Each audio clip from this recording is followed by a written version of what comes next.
The first point that is really important to bear in mind is that we have no choice. We really we must realize and succeed in the digital economy because it is necessary in the 21st century for the economic development, for economic growth, for fighting poverty, for creating jobs.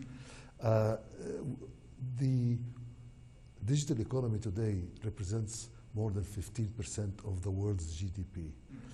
In 10 years or so, it will be 25% of the world's GDP. This is, today it is more than 16 or 17 trillion dollars. So Africa needs to be part of that.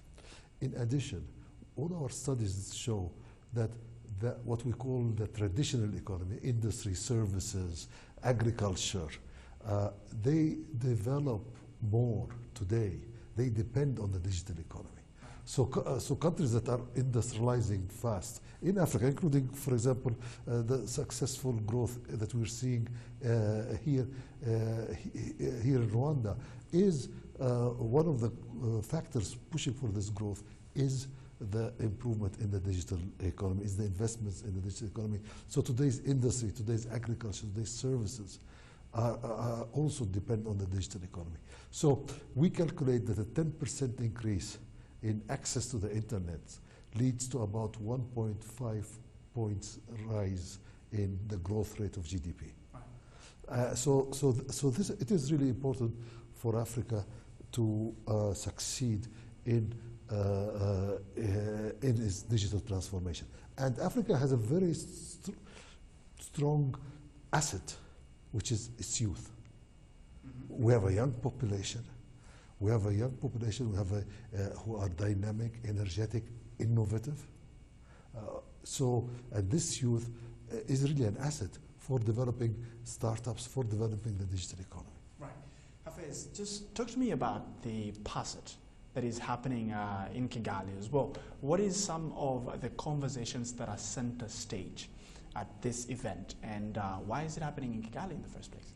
Well, what is happening in Kigali is because I think Rwanda has been taking a big leadership role in all of this area of developing the digital economy, in developing technology. And what we see, I mean, Rwanda has been playing a real leadership role. President Paul Kagame has been playing a very important role also. You know, he's the chair of the Transform Africa, Smart Africa. Yes. Yeah.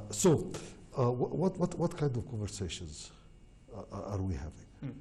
We're having conversations around what kind of investments are needed.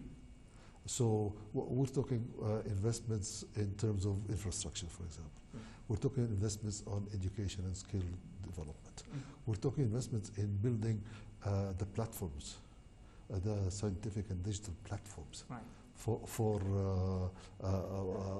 developing the future. Platforms like market platforms, platforms like governance platforms, e-governance platforms.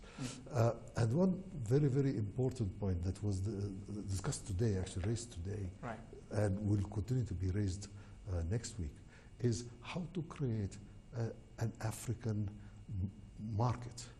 Because today we have many small markets.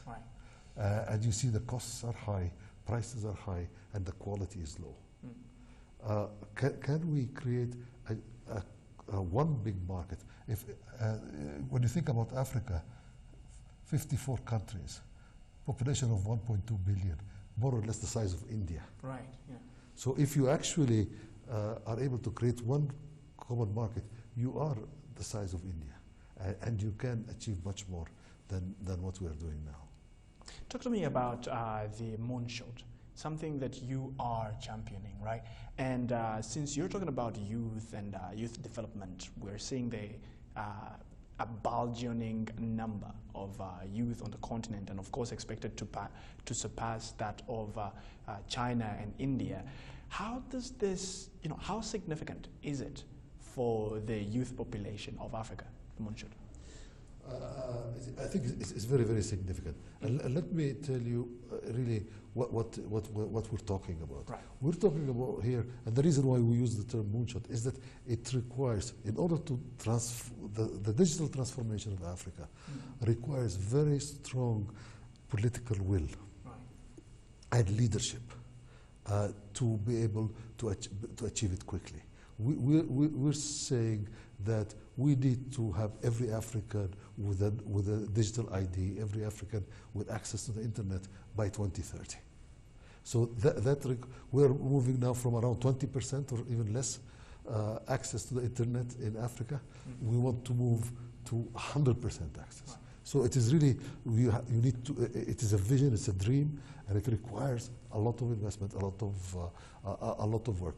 So how can you do that? We're talking about investments in the infrastructure, investment in skills, investment in the platforms, but also changes in the regulations.